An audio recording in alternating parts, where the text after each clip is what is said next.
whispering pines, America's forgotten portal. Through the shadow prophet's eye, we reveal the truth hidden beneath the peaceful facade of one of America's most mysteriously charged locations. Introduction. The densely wooded region of the Ozark Mountains has long been considered one of America's most mysterious landscapes. But hidden within its rolling hills and ancient forests lies a place known to locals only in whispers, a small valley locals call the Whispering Pines. This forgotten corner of Arkansas harbors secrets that defy conventional explanation, where the veil between worlds grows thin and reality itself seems to bend to unknown forces. Tonight we journey into the heart of this anomalous zone, piecing together accounts from reluctant witnesses, forgotten government reports, and our own investigation into a phenomenon that has remained hidden from the public eye for over 7 decades. What you are about to hear has never been assembled in one comprehensive account before. The shadow prophet's eye has gathered fragments of truth scattered across time, testimonies from those who survived encounters with whatever dwells in these woods, and the disturbing pattern of those who never returned. The weight of evidence we've accumulated points to something beyond conventional understanding, a convergence of forces both ancient and otherworldly. Indigenous peoples avoided these woods for millennia before European settlers arrived. Their oral traditions speak of a thin place where the barriers between worlds could be crossed under certain conditions. These weren't mere superstitions, but warnings born from generations of disturbing encounters. As we peel back the layers of this mystery, you'll discover how deep the rabbit hole truly goes, from classified government programs to astronomical alignments, from physics-defying phenomena to prophecies that seem to be unfolding before our eyes in real time. Turn off your lights, put on your headphones, and prepare to glimpse a reality that exists just beyond the edge of our understanding. Part 1. The First Disappearances. The story begins in the unusually cold winter of 1952. The small logging community of Pine Haven, Arkansas, was experiencing its worst snowfall in recorded history. The dense pine forests that surrounded the isolated town were blanketed in over 3 feet of snow, effectively cutting off road access for nearly 2 weeks. Thomas Garrett, a 42-year-old foreman at the local timber company, led a team of 4 men into the forest on February 17th to assess damage to equipment left at remote cutting sites. What should have been a routine 8-hour expedition turned into one of the region's most baffling mysteries. According to police reports obtained through our Freedom of Information Act requests, only 1 man returned from the forest that evening, Garrett himself. But the Thomas Garrett who emerged was described by his wife and colleagues as fundamentally changed, speaking in disjointed sentences and displaying severe disorientation. Garrett could provide no coherent explanation for what happened to his team. The official search lasted 6 days before authorities declared the missing men victims of exposure. Their bodies were never recovered. Garrett's statement to local police, previously unreleased until our investigation, contains several disturbing inconsistencies. We found the equipment exactly where we left it. Everything was in order, but the snow wasn't right. It was warm underneath, steam rising. The pines were whispering, not the wind, the trees themselves. They spoke names, old names. Henry heard his grandmother's voice calling from between the trees. Then James heard his dead brother. They followed the voices. I tried to stop them. The air changed, thick like water, colors that shouldn't exist. Time stretched. I ran for what felt like days. but the sun never moved. Authorities dismissed Garrett's account as the ravings of a man suffering from hypothermia and trauma. The psychiatric evaluation conducted at Arkansas State Hospital noted, patient exhibits signs of extreme psychological distress and possible psychosis, persistent delusions regarding supernatural phenomena in the forest. Recommend continued observation and treatment. What the official records failed to mention, and what our investigation uncovered through interviews with the descendants of hospital staff, is that Garrett's condition baffled medical experts. His core body temperature remained persistently below normal, despite all efforts to warm him. More disturbing were the unexplained radiation burns on his skin, similar to severe sunburn, but occurring in geometric patterns that no doctor could explain. Nurse Elaine Winters, who attended Garrett during his hospital stay, kept personal notes separate from the official medical records. Her grandson provided us access to these writings, which contain troubling observations. February 25, 1952, patient G continues to deteriorate, despite all interventions. The marks on his skin have begun to change color, shifting from red to a deep purple that almost appears to glow in low light. He refuses to sleep, claiming, "They come for me when I close my eyes." Most concerning is his consistent description of these entities, identical in every detail each time he describes them, suggesting these are not random hallucinations but persistent perceptions. March 4th, 1952. Patient G spoke coherently for the first time today. He recognized me and asked about his wife. When I informed him she had visited yesterday, he became agitated, insisting it couldn't have been her, because they can wear our faces, but they can't get the eyes right. He then described in clinical detail how the pupils of these imposters expand and contract independently of light conditions, something he claims to now be able to perceive. Garrett never returned to work. He died 3 months later in the psychiatric facility. The official cause was listed as heart failure, but the attending nurse's notes, which we've exclusively obtained, indicate he died in a state of terror, screaming about eyes watching from between the trees moments before his death. The most disturbing detail, redacted from official records but preserved in Nurse Winter's personal notes, was Garrett's final statement. "They're coming through. They found a way to open it wider. God help us all. They'll be here by the 7th cycle." This incident alone might be dismissed as an isolated tragedy, but it was merely the first in a pattern that would emerge over the following decades. The recovered artifacts. What remained classified until our investigation was the collection of items found with Garrett when he emerged from the forest.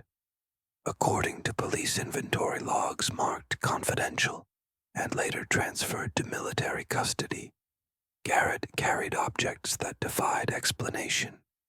1. A pocket watch belonging to one of the missing men, Henry Davis. The watch's mechanics were intact, but the face displayed 13 hours instead of 12, with unknown symbols replacing the numbers. 2.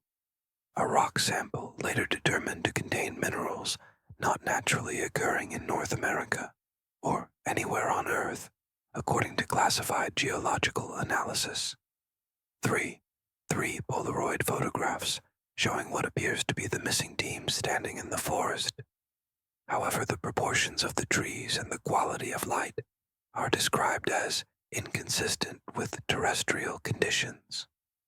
More disturbing is the presence of elongated shadows behind each man, shadows that don't correspond to their bodies and appear to have their own eyes, visible as bright points of light. These artifacts were transferred to military custody within 48 hours of Garrett's return. Their current location remains unknown, despite multiple FOIA requests. Part 2. The government's secret investigation.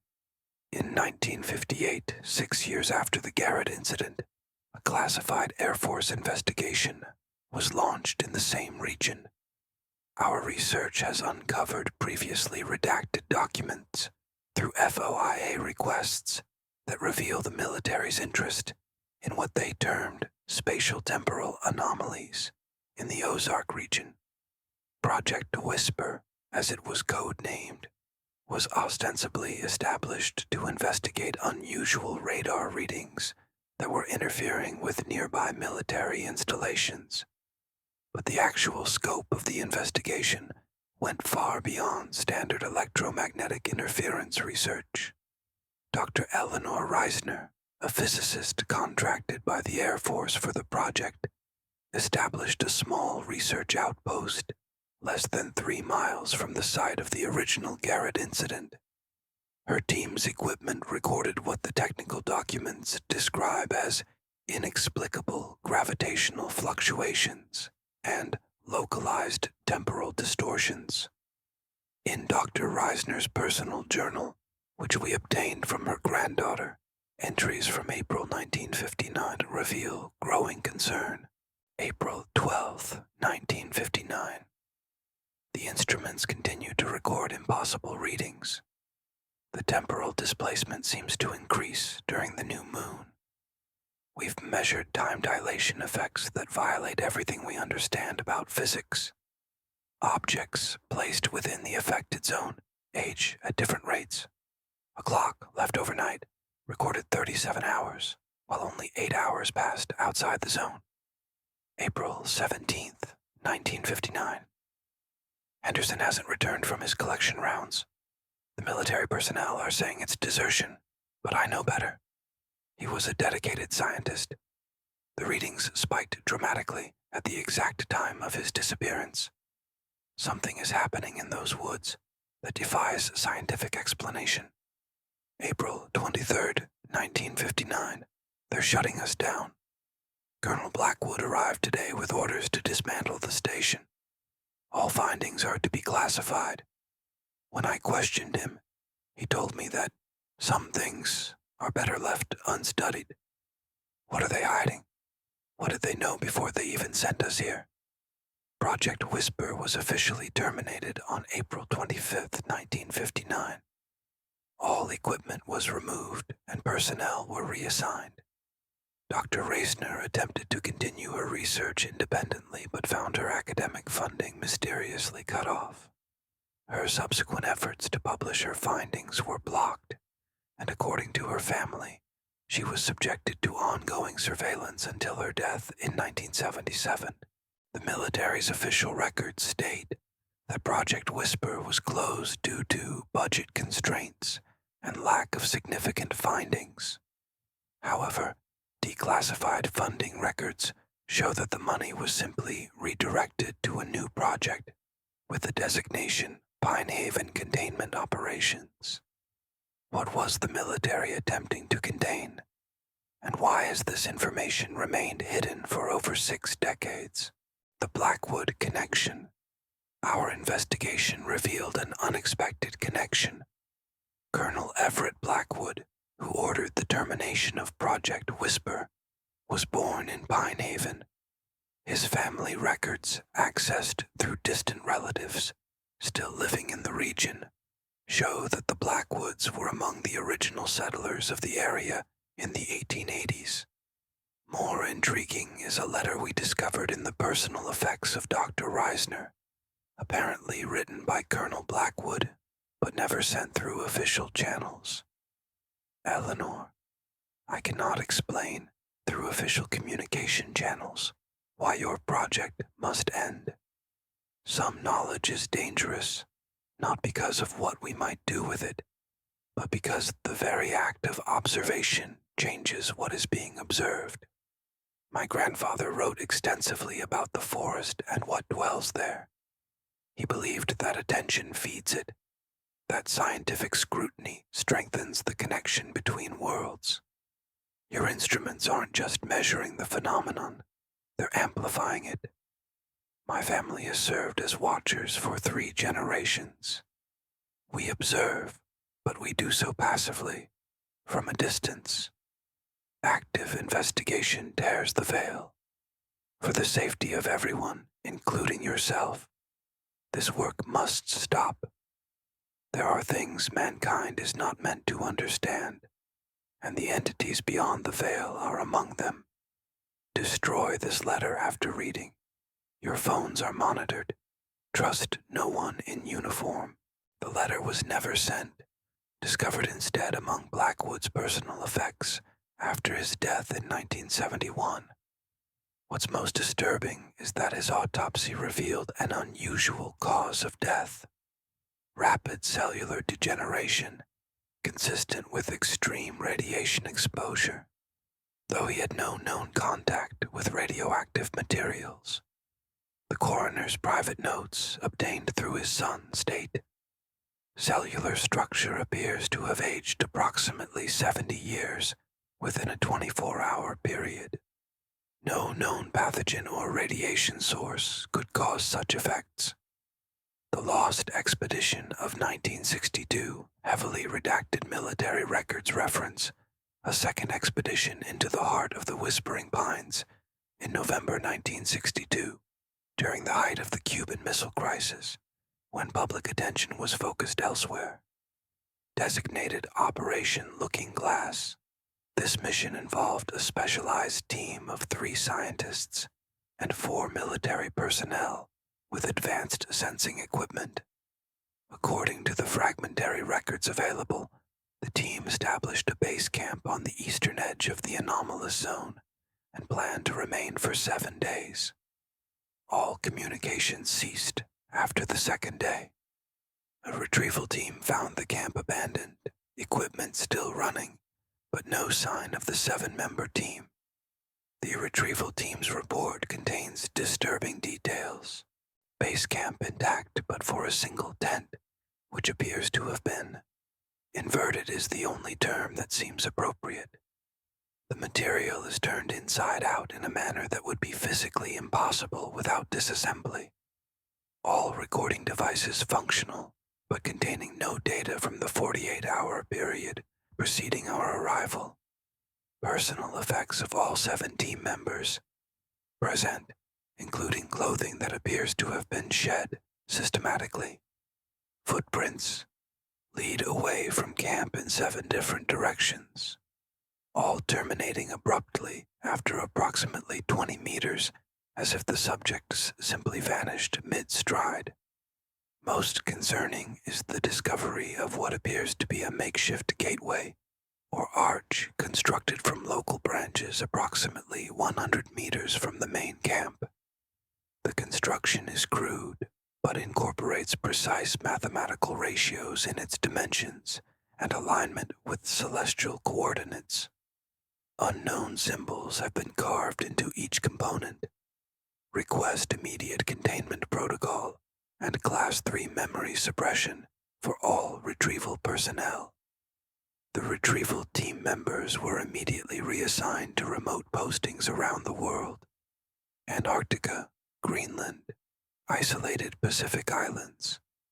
None served together again, and all were discharged within 5 years, with various psychological conditions listed as the reason. Part 3. The Missing Time Incidents. Between 1960 and 1987, local newspapers reported 17 separate incidents of hikers, hunters, and local residents experiencing unexplained episodes of missing time while in the forest near Pine Haven. These cases received little attention individually, but when mapped collectively, they reveal a disturbing pattern centered around the area. Locals came to call the Whispering Pines. One of the most thoroughly documented cases involved Mary Sutton, a 28-year-old biology teacher from Little Rock who went hiking in the area in June 1976. According to police reports and her subsequent testimony, Sutton planned a simple day hike that should have lasted approximately 4 hours. She was found wandering on a logging road 3 days later, severely dehydrated but otherwise physically unharmed. Her watch had stopped, and she was convinced only a few hours had passed. More disturbing were the journal entries she made during her lost time. The forest changed after I passed the lightning-struck pine. The birds stopped singing all at once. The light filtering through the canopy turned a color I can't even describe.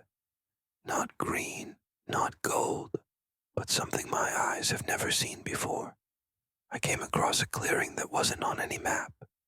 The trees formed a perfect circle, and in the center was a pool of water, so still it looked like black glass.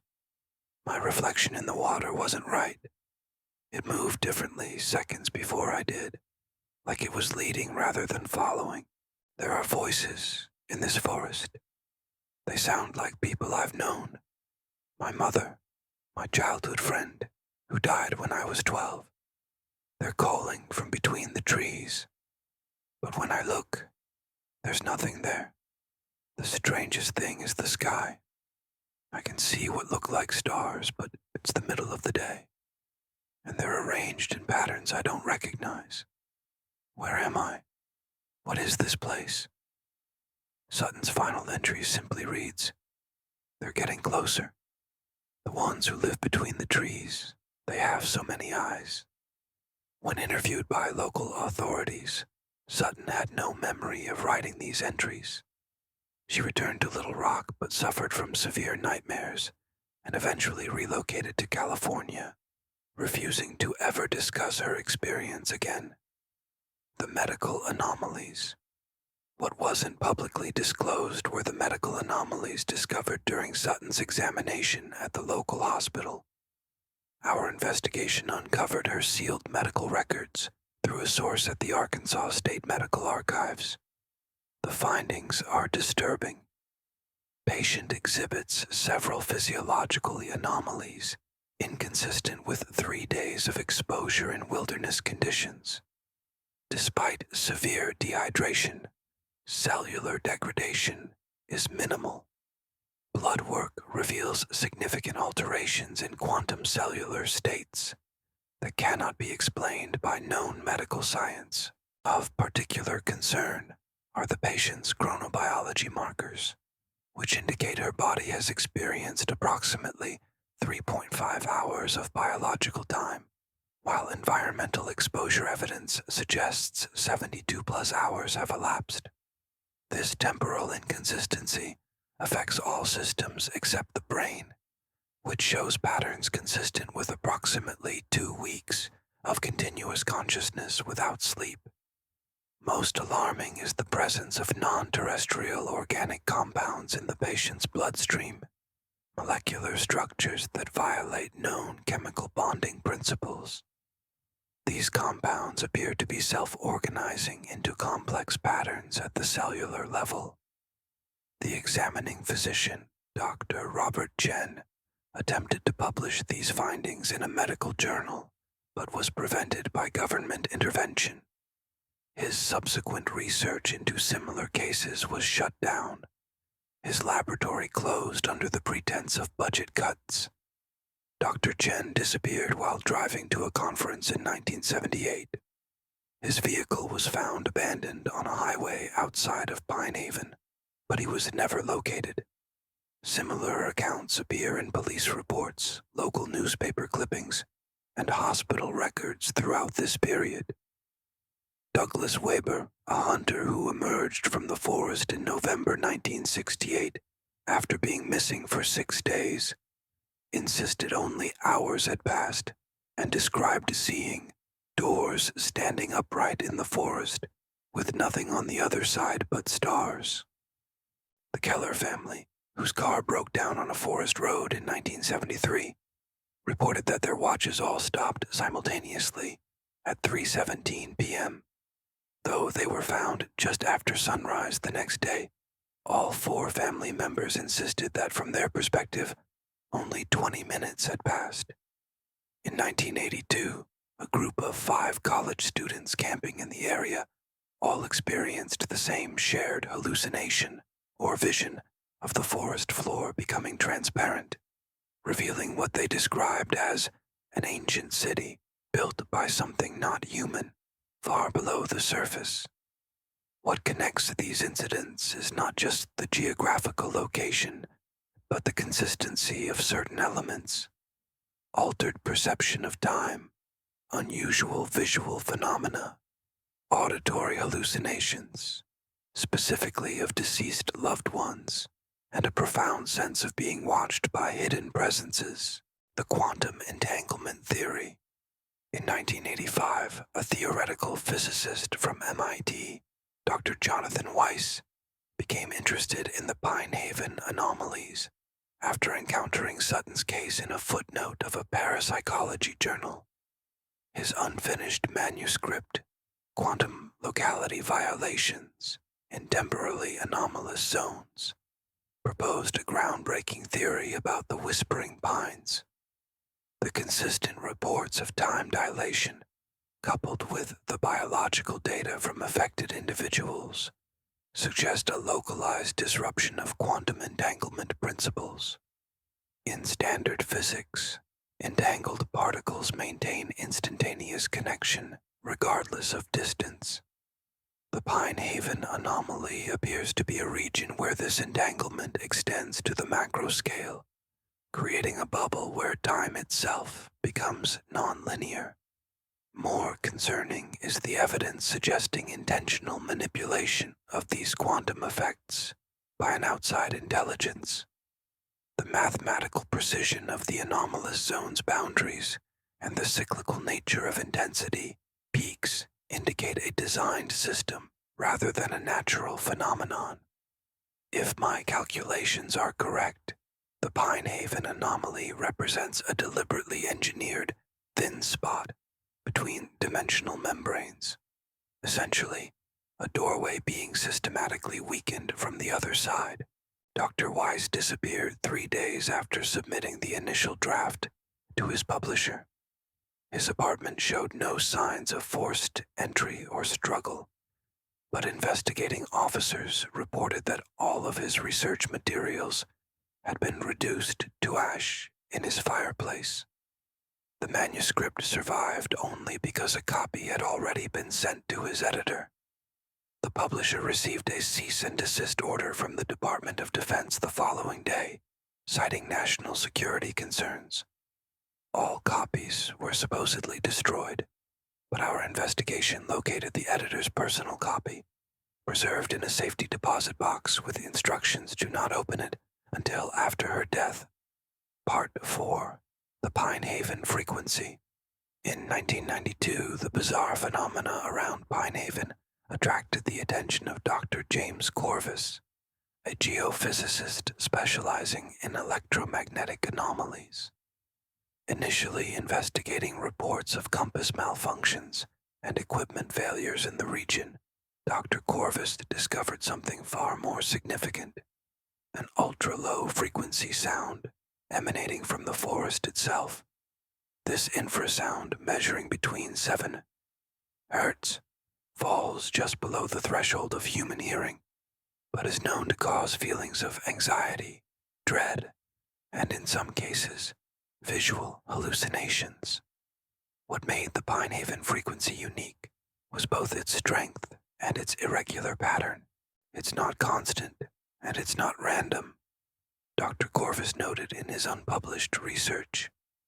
The pattern suggests some form of communication or signal. More troubling is that it doesn't originate from a single point, but seems to emanate from multiple locations simultaneously, creating a resonance effect throughout the valley. Using specialized equipment, Dr. Corvus mapped the sound field and found it corresponded exactly with the areas where temporal distortions and disappearances had been reported. But the most disturbing discovery came when he analyzed the pattern variations over time. The frequency changes in a predictable pattern that corresponds to certain astronomical alignments, specifically when particular star systems rise above the horizon. This suggests whatever is generating this sound is responding to, or perhaps communicating with, something beyond Earth. Dr. Corvus presented his preliminary findings to several scientific journals, but was universally rejected. His academic reputation suffered, and funding for his research dried up, a pattern disturbingly similar to what happened to Dr. Reisner decades earlier. The binary code discovery, what Dr. Corvus didn't publish but confided to his research assistant Amelia Chen, who provided us with his private notes, was that the frequency variations formed a discernible pattern when mapped over time.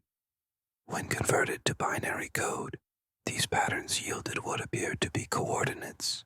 The sequence repeats every 27 days, with minor variations that initially seemed random.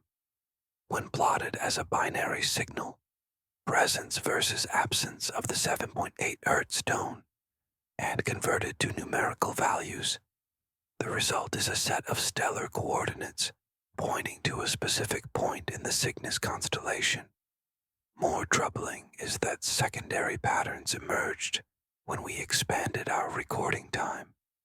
These appeared to be mathematical formulas describing higher dimensional geometries, structures that could theoretically connect separate points in spacetime. In essence, we may be receiving construction blueprints for a gateway between dimensions. Chen recalled that Dr. Corvus became increasingly paranoid in the weeks before his disappearance, convinced they were being watched not just by government agencies, but by something that perceives reality differently. He began sleeping in the lab, surrounding his workspace with complex geometric patterns that he claimed would disrupt their perception. In a final desperate attempt to document the phenomenon, Dr. Corvus set up automated recording equipment throughout the forest in the fall of 1994. 3 weeks after installing the equipment, he entered the forest to collect the data and never emerged. The only evidence of what might have happened to him comes from the partial data recovered from one recording station, found by hikers months later. In the final recording, dated October 17, 1994, the infrasound pattern changes dramatically, increasing in intensity before suddenly stopping. In the silence that follows, a voice that audio experts confirm belongs to Dr. Corvus can be heard saying, "They're opening it. God help us, they're opening it wide." The recording ends with what audio analysts describe as a sound that doesn't correspond to any known natural or artificial phenomenon. A sound that has caused test subjects to experience extreme discomfort and visual hallucinations when played in laboratory settings. The Corvus tape analysis, in 2018 using advanced audio processing technology unavailable in the 1990s, sound engineer Marcus Delgado performed a comprehensive analysis of the Corvus recording for our investigation. His findings reveal layers of information previously undetected. Behind the primary infrasound pattern is a complex layering of at least 7 distinct frequency bands, each carrying what appears to be a different information stream. When isolated and visualized as spectrograms, these bands form coherent visual patterns, specifically what appear to be anatomical diagrams of a humanoid entity with significant physiological differences from human beings. The final sound, the one described as causing hallucinations in listeners, contains embedded visual data that, when properly processed, forms a 3-dimensional blueprint of a structure resembling a gateway or portal. The mathematical proportions of this structure incorporate non-Euclidean geometries that would be physically impossible to construct in our 3-dimensional space. Most disturbing is the vocal analysis of Dr. Corvus's final statement.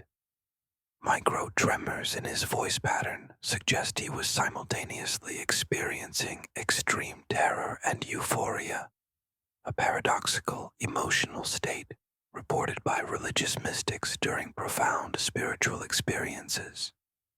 Delgado refused to continue working with the recording after experiencing what he described as intrusive thoughts and persistent visual phenomena for weeks following his analysis. In his final report to us, he included a personal note. Whatever this is, it doesn't just contain information, it transmits something. I strongly recommend sealing this recording permanently. Part 5. The Shadow Government. Presence. Following Dr. Corvus's disappearance, unusual activity around Pine Haven increased. Not paranormal activity, but government presence. Local residents reported unmarked helicopters, men in unmarked uniforms patrolling forest roads, and strange equipment being transported into the forest. Through extensive investigation and interviews with the former government contractors, we've uncovered evidence that a joint task force involving the Department of Energy and Defense Advanced Research Projects Agency, DARPA, established a permanent research facility in the area in 1995. Officially, the facility was designated as an environmental research station, but satellite imagery shows security measures far beyond what would be necessary for ecological research. A former security contractor who worked at the facility from 1998 to 2001 agreed to speak with us anonymously. They told us we were guarding sensitive environmental monitoring equipment, but that was clearly a cover story. The real work happened in the central building, a reinforced structure that went at least 5 levels underground. Only the highest clearance scientists could enter, and they would sometimes stay down there for days. The worst part was the containment protocols. We were given very specific instructions about how to deal with what they called environmental incursions. They trained us to capture, not kill, anything that emerged from certain areas of the forest. The containment units were designed for something approximately human-sized, but with very different proportions. I never saw anything myself, but one night in 2000, the alarms went off, and the entire facility went into lockdown for 36 hours. Whatever they captured or contained, it left half the research staff requesting immediate transfers. Budget allocations to this environmental research station suggest significant resources dedicated to what classified line items, referred to as dimensional boundary integrity and temporal anomaly containment. Despite repeated FOIA requests, all specific information about the facility's research remains classified for reasons of national security. The 2000 incident. What our investigation has uncovered through interviews with multiple former employees is that something catastrophic occurred at the facility in November 2000, exactly 27 years after the 1973 peak in anomalous activity, supporting the cyclical pattern theory. Marcus Johnson, a former military police officer assigned to the facility, provided the following account under condition of anonymity. It started with the equipment going haywire.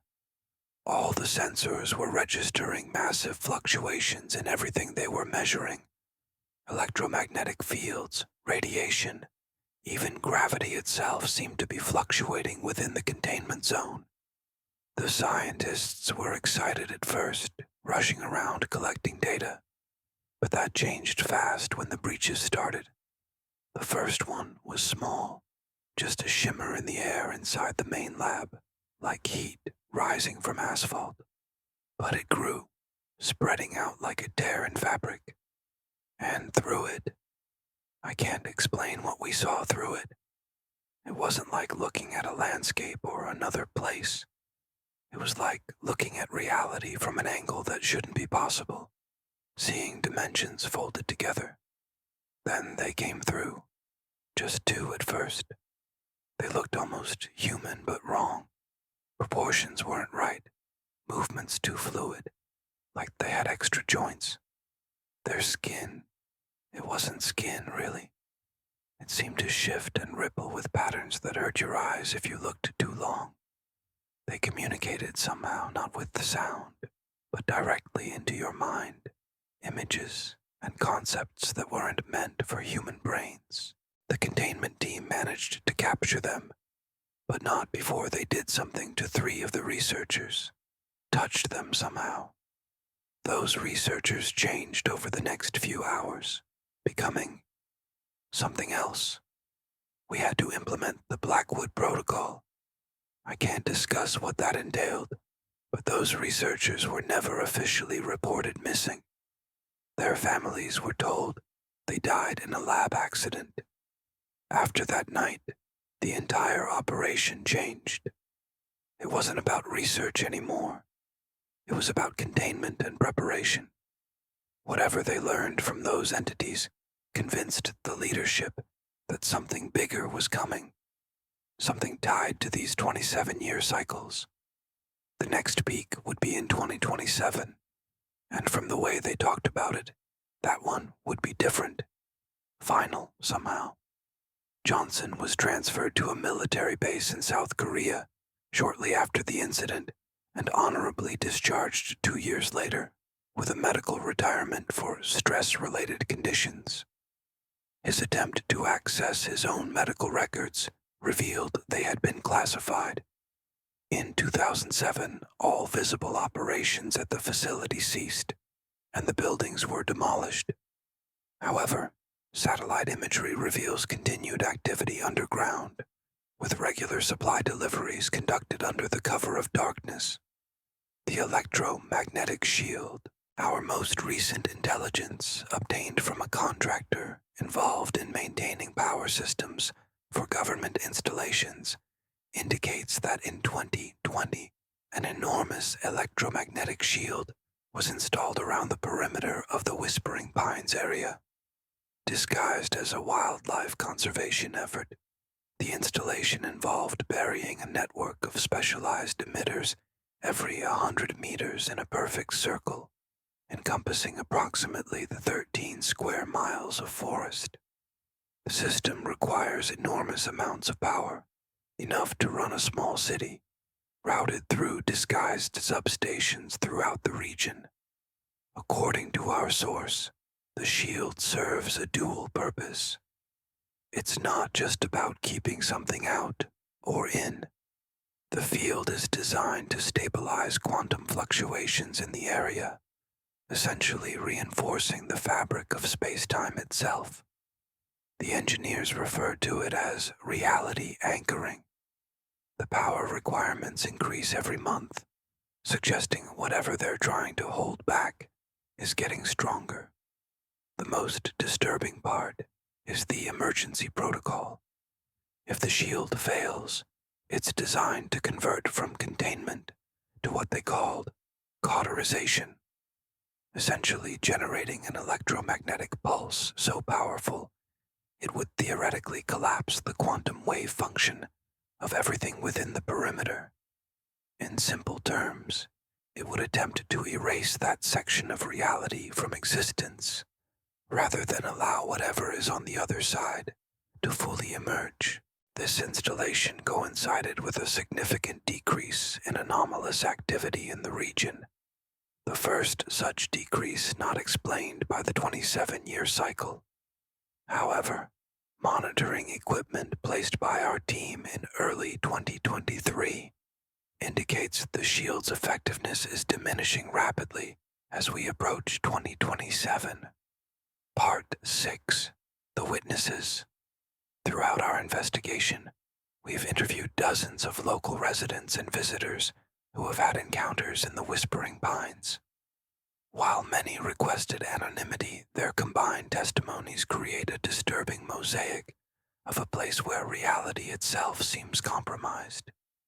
Sarah Blackwood, a local resident whose family has lived in the region for 5 generations, shared her family's oral history of the area.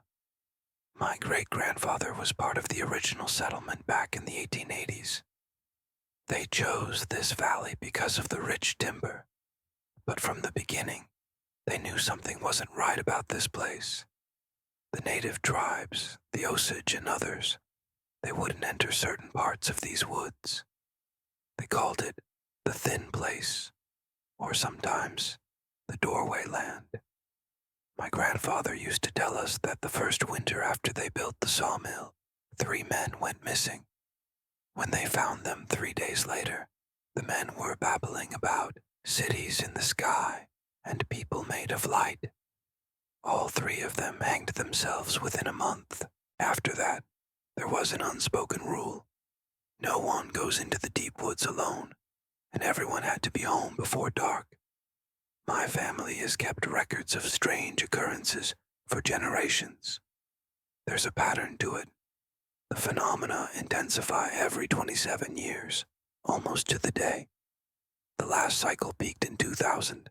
The next one is coming in 2027. The Blackwood Grimoire. After gaining Sarah Blackwood's trust through months of correspondence, she granted us access to the family's most closely guarded possession, a leather-bound journal passed down through generations, which they call the Grimoire. This remarkable document contains detailed accounts of the Whispering Pines phenomena dating back to 1881, meticulously recorded by each generation of Blackwoods.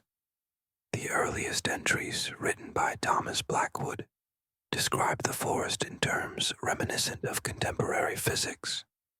The forest breathes, not as living things breathe, but as if space itself expands and contracts. On certain nights, particularly when the 7 stars align overhead, the distances between trees cannot be trusted. What appears to be 10 paces may become 100, or what seems a mile may be crossed in a single step if one knows the proper path. The native people understood this. They showed me markers carved into the oldest trees, symbols that, when followed in the correct sequence, allow safe passage through the shifting spaces. They told me of the watchers between, entities that exist in the spaces where realities overlap. These beings observe our world through windows we cannot perceive, waiting for an invitation to cross over. Later entries from the 1930s, written by Eleanor Blackwood, describe systematic attempts to map the anomalous properties. I have documented 27 distinct locations where the boundary is thinnest. When plotted on a map, these points form a perfect 7-pointed star. At the center lies the Black Pond, a body of water that has never frozen, not even in the harshest winter, and which seems to have no bottom. Objects dropped into it never make a sound of impact. The temporal distortions follow a predictable pattern. Every 27 years, the cycle reaches its peak. During these periods, the boundary becomes dangerously thin. In 1881, it was 3 lumberjacks who crossed over unwittingly. In 1908, an entire hunting party of 7 men. In 1935, it was my beloved Henry who ventured too close during the solstice. What he saw drove him mad, though before the end, he drew pictures of cities with non-Euclidean architecture and beings that existed in multiple dimensions simultaneously. The most recent entries from Richard Blackwood, Sarah's father, in the late 1990s, take a more scientific approach. I've analyzed soil and water samples from the 27 boundary points. All show quantum irregularities, particles that seem to exist in superposition permanently, rather than collapsing into defined states when observed. More concerning is the progressive thinning of the boundary with each cycle. The military knows. They've always known. My grandfather's correspondence with government officials in the 1930s shows they were aware of the Whispering Pines anomaly long before they established official research. They're not trying to understand it. They're trying to contain it. But containment is becoming more difficult with each cycle. The entities are becoming more adept at manipulation. They appear as deceased loved ones with increasing fidelity. They can maintain physical form for longer periods. The 2000 cycle will be dangerous, but if the progression continues as I've calculated, 2027 may represent a point of no return, a complete collapse of the boundary between our reality and theirs.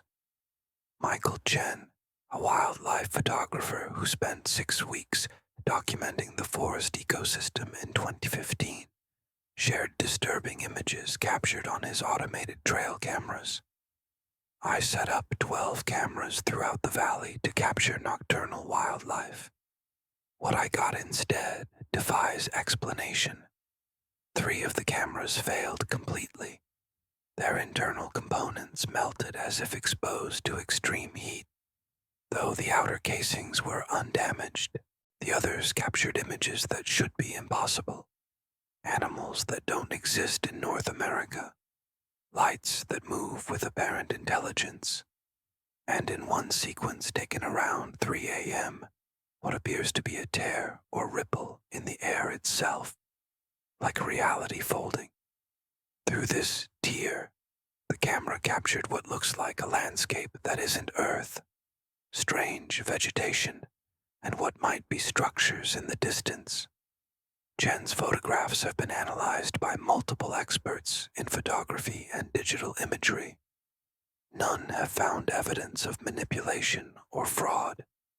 The consensus among experts is that either the images represent a completely unknown natural phenomenon, or they are genuine photographs of something that shouldn't exist in our reality.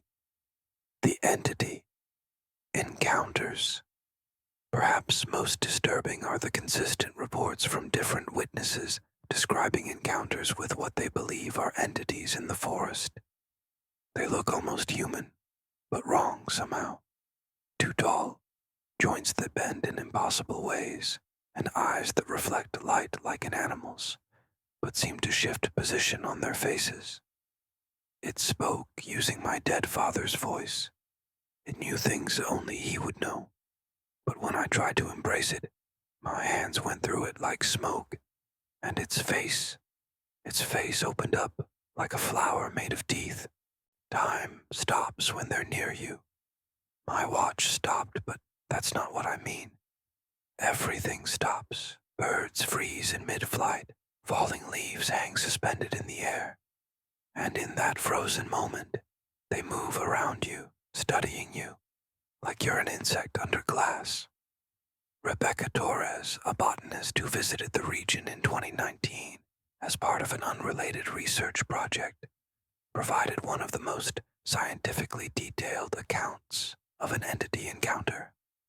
I was collecting soil samples near what appeared to be a perfectly circular clearing when the air temperature dropped suddenly by at least 20 degrees.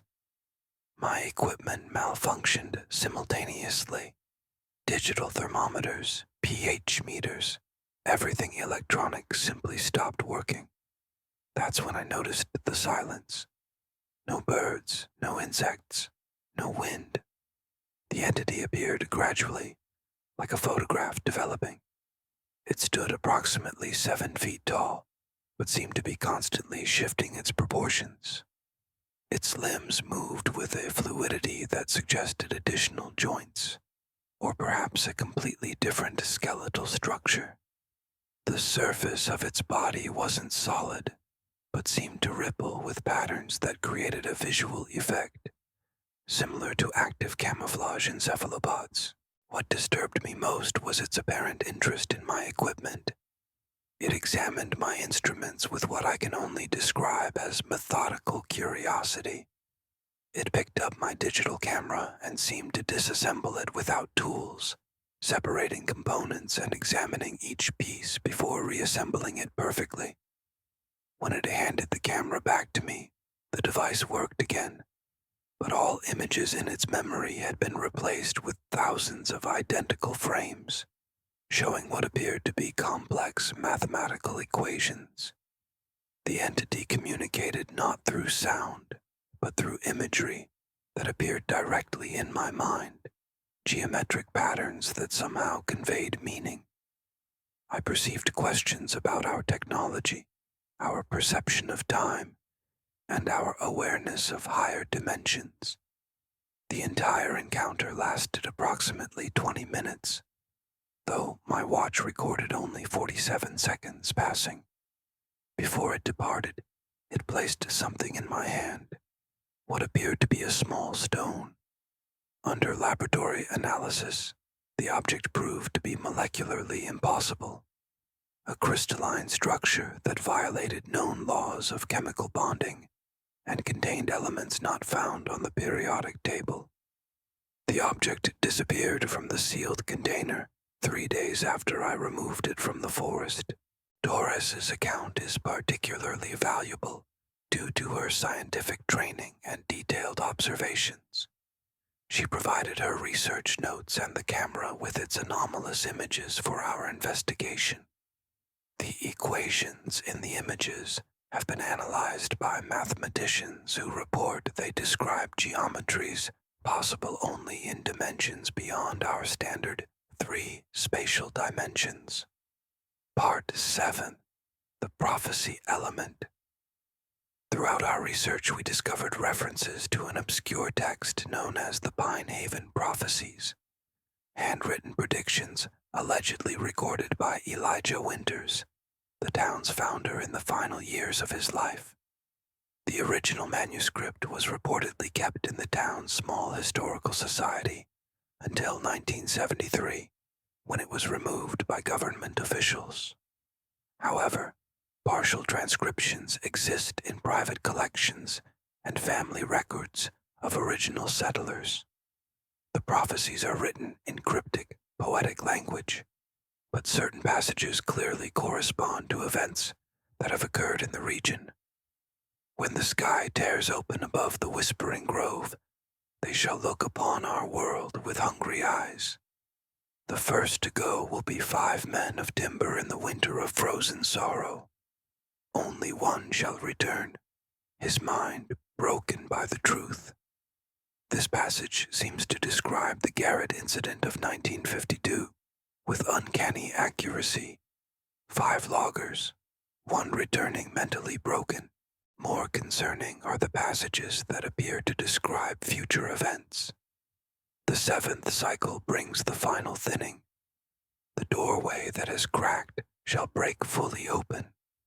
Those who have watched shall finally step through. What was sealed beneath the ancient stones shall rise again. The sleepers shall awaken hungry after eons of dreaming. If Sarah Blackwood's family records are correct about the 27-year cycle, and the previous peak occurred in 2000, the 7th cycle would correspond to 2027, less than 2 years from now. The complete manuscript. Our investigation led us to a remarkable discovery in 2022, a complete copy of the Pine Haven Prophecies, preserved by the granddaughter of the town's last librarian before the Historical Society was closed in 1973. This document, which we've verified through multiple authentication methods, contains sections never before seen publicly, including detailed descriptions of the entities and their apparent agenda. They are not demons or angels or any manner of being known to human theology. They are observers from beyond the veil of dimensions, entities that perceive reality in ways our minds cannot comprehend. They have watched our world since before humanity first walked upright, studying us through windows in reality that open where cosmic geometries align. Their interest in us is neither malevolent nor benevolent by our understanding, but rather a profound curiosity about consciousness, bound by linear time and 3-dimensional space. To them, our perception is a fascinating limitation, like how we might view a 2-dimensional being's inability to perceive depth. What we perceive as communication with the dead is merely their imperfect attempt to interface with our consciousness using familiar forms extracted from our memories. The voices of our departed loved ones are the equivalent of hand puppets, simplified tools to interact with minds that cannot comprehend their true nature. Their realm interconnects with ours at certain points, where dimensional boundaries naturally thin, ancient sites recognized as sacred by early humans, who sensed the strangeness without understanding it. The Whispering Pines sits upon one such nexus, a place where realities fold together like the pages of a book. The prophecy then shifts to a more ominous tone, describing a progressive thinning of boundaries between dimensions. Each cycle weakens the veil further. What began as mere observation gradually becomes interaction as they learn to manipulate the substance of our reality. By the seventh cycle, the boundary will no longer be sufficient to separate the worlds. The Watchers will become walkers among us when the Wanderer passes between earth and sun, and the seven stars align with the ancient gate. Time shall fold upon itself. The past and future become as one, and what was banished shall return. The final opening begins with the dreams. All who dwell within a day's walk of the pines will share the same visions for 7 nights. They will see the city beyond stars, the architecture of impossibility, and the entities who have watched them throughout human history. These dreams are not messages, but preparations, reconfigurations of human consciousness to survive what follows. Astronomical experts we consulted identified this as possibly referring to a specific planetary transit occurring on September 17, 2027, coinciding with the alignment of the Pleiades, the 7 stars of many mythological traditions, with a specific point in the Ozark Mountains. The dream study, in a remarkable confirmation of the prophecy's accuracy, our team documented an unusual phenomenon in the Pinehaven region beginning in March 2023. Working with sleep researchers from Washington University, we conducted a study of dream patterns among residents living within a 30-mile radius of the Whispering Pines. The results were statistically impossible. Over a 3-month period, 78% of participants reported dreams containing identical elements, structures with impossible geometry, beings composed of shifting patterns of light, and a distinct sensation of being observed by multiple presences. These shared dream elements occurred regardless of the participants' awareness of local legends or their proximity to one another.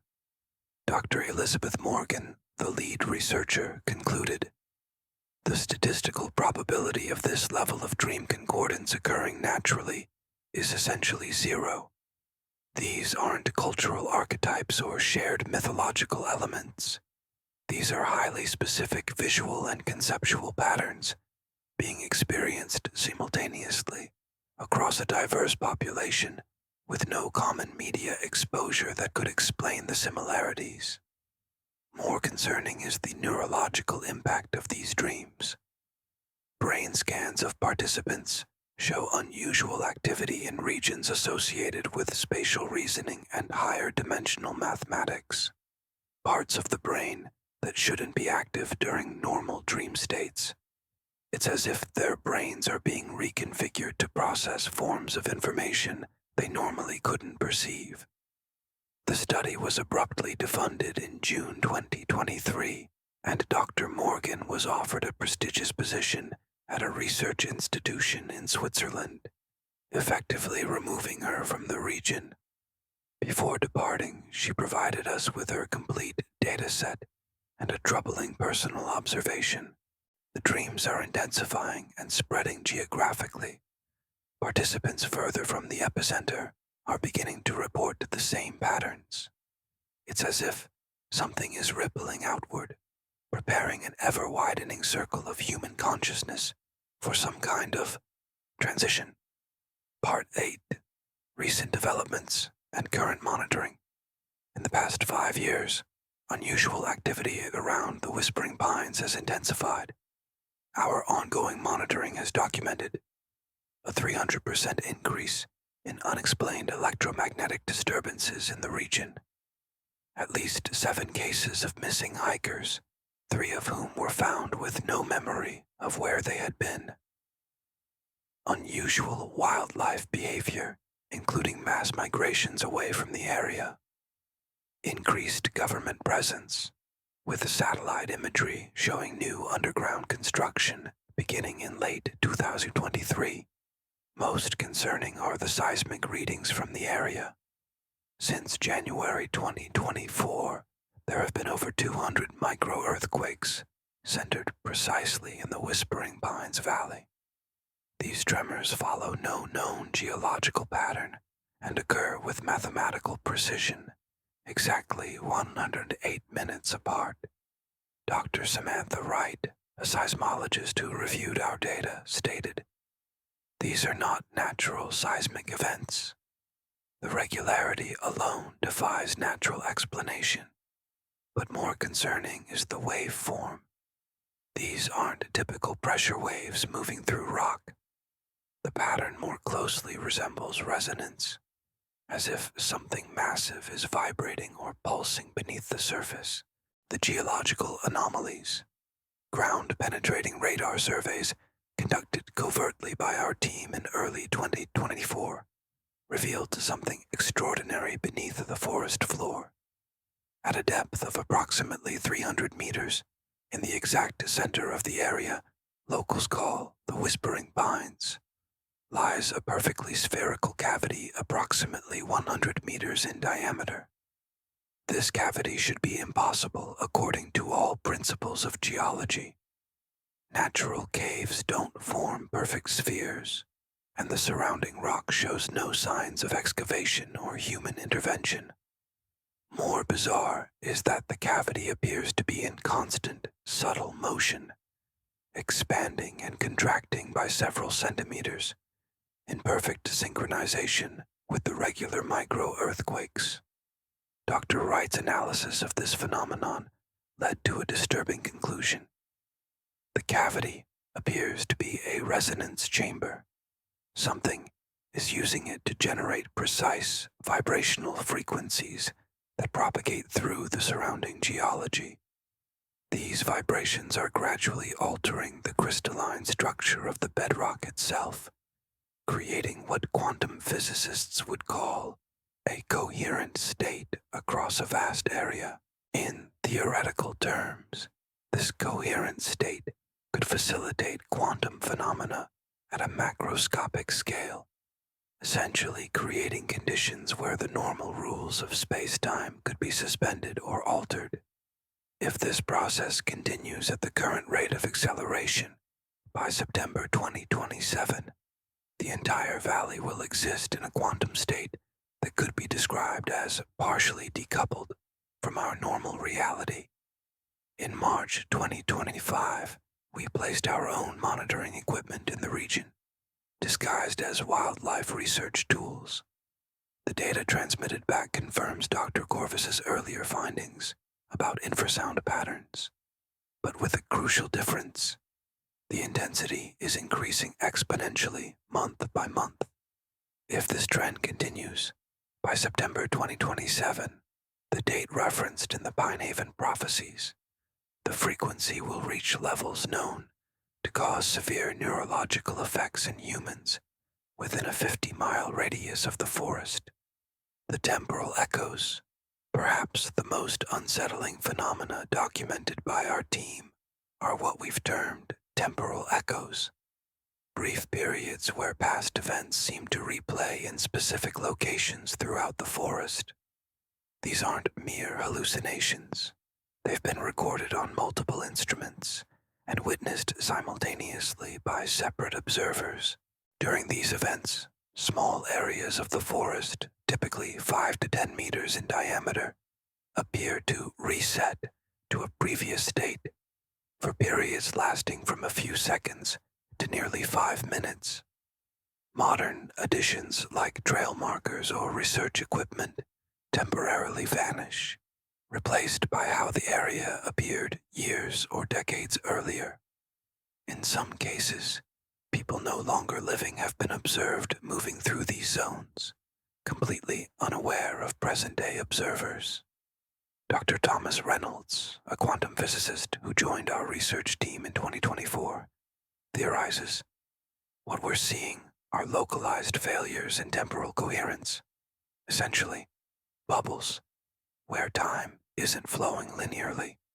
The boundary between past, present, and future is becoming permeable in these locations.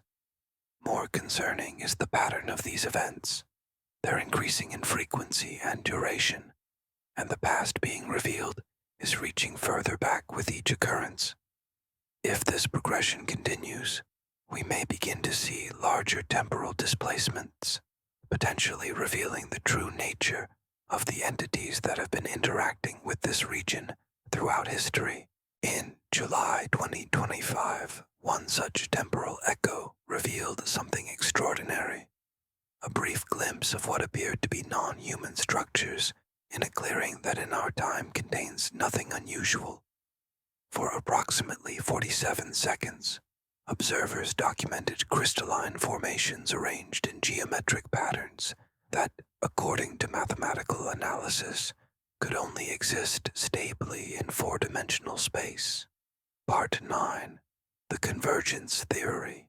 After compiling all available evidence, consulting with experts across multiple disciplines, and mapping the patterns of activity over more than 7 decades, we've developed what we call the Convergence Theory to explain the Whispering Pines phenomenon.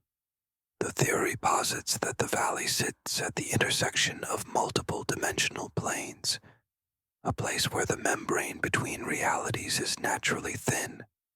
This would explain the temporal anomalies, the visual phenomena, and the sense of otherness reported by witnesses. The regular cycle of increased activity suggests that this dimensional thinning is affected by cosmic factors, specific alignments that place stress on the boundaries between worlds. Historical records indicate these cycles have been occurring for centuries, possibly millennia, but have intensified in the modern era. The government's involvement suggests they've been aware of this phenomenon since at least the 1950s and have been actively attempting to monitor and contain whatever might come through these dimensional weaknesses. Most concerning is the evidence suggesting deliberate communication or influence from the other side of this dimensional barrier. The infrasound patterns, the calling of specific individuals, using the voices of their deceased loved ones, and the increasing regularity of seismic events all point to intelligence and intent. Are these attempts at communication, preparation for some kind of transition or crossing, or something more sinister? The bridge between worlds. Dr. Reynolds has expanded our understanding of the convergence theory with what he calls the interdimensional bridge hypothesis. Based on the complete body of evidence, I believe what we're observing is the final phase of a carefully engineered process that has been unfolding for centuries. The entities, whatever they are, have been systematically weakening the boundary between dimensions through precisely timed interventions during each 27-year cycle. The technology or capabilities required are beyond our comprehension, but the mathematical pattern is clear. They've been creating a stable bridge between realities, not just a temporary portal or gateway, but a permanent connection that would allow unrestricted passage between their dimension and ours. The geological chamber beneath the forest is likely the anchor point for this bridge on our side of the dimensional barrier. The increasing resonance frequencies are strengthening quantum entanglement between particles in our reality and corresponding particles in theirs, essentially tuning our spacetime to become compatible with theirs. By September 2027, If current trends continue uninterrupted, this process will reach completion. The result would be a permanent merging of realities centered on the Whispering Pines, but potentially expanding outward at an exponential rate. This theory aligns disturbingly well with the Pine Haven prophecies and the historical accounts preserved by generations of local residents. It also explains the increasing desperation of government containment efforts and the sophisticated electromagnetic shield installed around the perimeter. The convergence theory suggests that whatever lies on the other side of this dimensional threshold has been gradually working to weaken the barrier, creating a potential for full convergence between realities. An event that, if the Pine Haven prophecies are to be believed, may be approaching in 2027. The ancient connection. Archaeological evidence uncovered during our investigation suggests the Whispering Pines phenomenon may be much older than previously thought.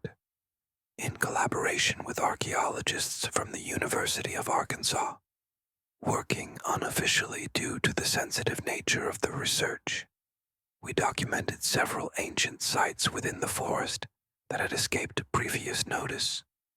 These sites include stone formations dating to approximately 5000 BCE that align perfectly with the astronomical configurations mentioned in the Pine Haven prophecies. Cave paintings depicting entities remarkably similar to those described by modern witnesses, carbon dated to approximately 8000 BCE. Artifacts made from unknown materials with unusual properties, including stone-like objects that maintain temperatures several degrees above or below ambient conditions, regardless of environment.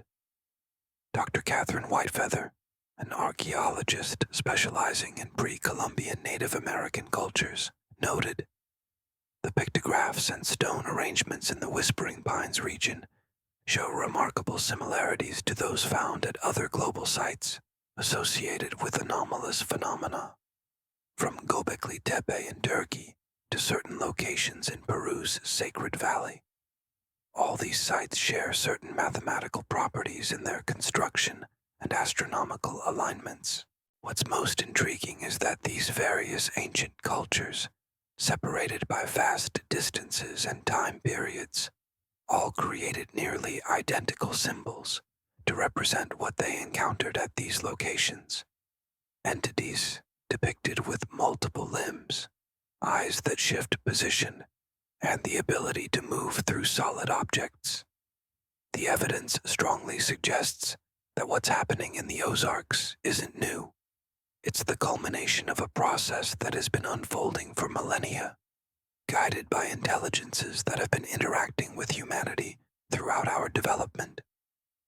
Part X. What waits? Between the trees. Throughout our investigation, we've been careful to maintain scientific rigor and journalistic integrity. We've verified every source, cross-referenced every testimony, and sought expert analysis of all evidence. What remains is a mystery that defies conventional explanation, but demands serious consideration. The Whispering Pines represents more than just a localized paranormal hotspot. It may be a window into the fundamental nature of reality itself, proof that our understanding of physics, dimensional boundaries, and perhaps even time remains woefully incomplete. What waits between the trees of this ancient forest? The evidence suggests entities or intelligences that have been observing our world for generations, gradually finding ways to interact with and potentially influence our reality. Their purpose remains unknown, but the increasing intensity of phenomena suggests a timeline moving toward some form of culmination. Is September 2027 a deadline, a target date for some kind of convergence? The prophecies, the scientific data, and the historical pattern all point to this period as significant. The final communications, In April 2025, our monitoring equipment began picking up something unprecedented. Direct transmissions apparently originating from within the dimensional boundary itself. These weren't the usual infrasound patterns, but coherent data bursts that, when decoded, contained information that no human source could have created. The transmissions included mathematical equations describing physics beyond our current understanding, including unified theories that seamlessly integrate quantum mechanics with general relativity, blueprints for technologies that appear to manipulate fundamental forces in ways our science hasn't achieved. What appeared to be maps of star systems not visible from Earth, rendered in a three-dimensional format that suggests the creators perceive spatial relationships differently than humans. Most disturbing was a sequence of images showing Earth from space at different points in history, some from the distant past showing continental arrangements that match paleontological records, others apparently showing future configurations that our geological models suggest wouldn't occur for millions of years. Dr. Reynolds's analysis of these transmissions led to a sobering conclusion. Whatever is sending this information perceives time non-linearly. Past, present, and future are equally accessible to them. The entities appear to be preparing us, or at least those who receive these transmissions, for a fundamental shift in human perception. They're essentially providing an orientation package for a radically different way of experiencing reality. The question we must ask is whether this preparation is benevolent, helping us adapt to an inevitable cosmic evolution, or whether it serves some purpose that may not align with human well-being or continuity. As we continue our monitoring and investigation, we call upon the scientific community to approach these findings with an open mind. Too often, phenomena that challenge our understanding are dismissed rather than studied. The Whispering Pines deserves serious interdisciplinary research before whatever waits in that forest makes itself fully known to our world. For those living within 100 miles of the Ozark Mountain region, we recommend heightened awareness of unusual phenomena in the coming years. Document any experiences of missing time, unusual sounds, or visual anomalies. And most importantly, avoid entering deep forest areas alone, particularly during new moons, when the phenomena have historically been most active. Through the Shadow Prophet's eye, we have glimpsed a truth that lies just beyond ordinary perception. The veil between worlds grows thin in the Whispering Pines, and something ancient and patient watches us from the other side. Epilogue, a personal note. As the primary investigator for this case, I must include a personal note about my final visit to the Whispering Pines region in October 2025. While setting up additional monitoring equipment approximately 2 miles from the center of the anomalous zone, I experienced something that I cannot explain through any scientific framework. For approximately 17 minutes, my recording devices captured nothing but static, though they were fully functional before and after the event. During this period, I experienced what I can only describe as a momentary lifting of perceptual limitations. The forest around me remained physically unchanged, but I could suddenly perceive what seemed to be multiple versions of the same location superimposed upon one another. Past, present, and possible futures all simultaneously visible. And moving through these layered realities were presences that seemed to exist between the dimensions, rather than within any one of them. They were aware of my observation. They responded to it. And in that moment, I understood that we are not the observers in this scenario. We are the observed. Whatever intelligence dwells in or beyond the whispering pines, it has been studying our world far longer than we have been studying it. What struck me most profoundly was the sense that these entities were not malevolent in any human sense of the word. Their perspective is simply so vastly different from our own that concepts like benevolence or malice don't apply. Their curiosity about our reality stems from a fundamental difference in perception. They experience all points in space-time simultaneously, while we are bound to a linear progression. The coming convergence, if that is indeed what approaches in 2027, may not be an invasion or catastrophe in conventional terms. It may instead represent a fundamental shift in the nature of reality itself, a reconfiguration of the rules that govern existence as we understand it. I cannot verify this experience empirically, and I include it only as a point of transparency. But I am certain of one thing. The boundary between worlds is growing thinner, and 2027 may represent a point of no return. Through the Shadow Prophet's eye, the truth will continue to be revealed. But we must ask ourselves, are we prepared for what that truth might be?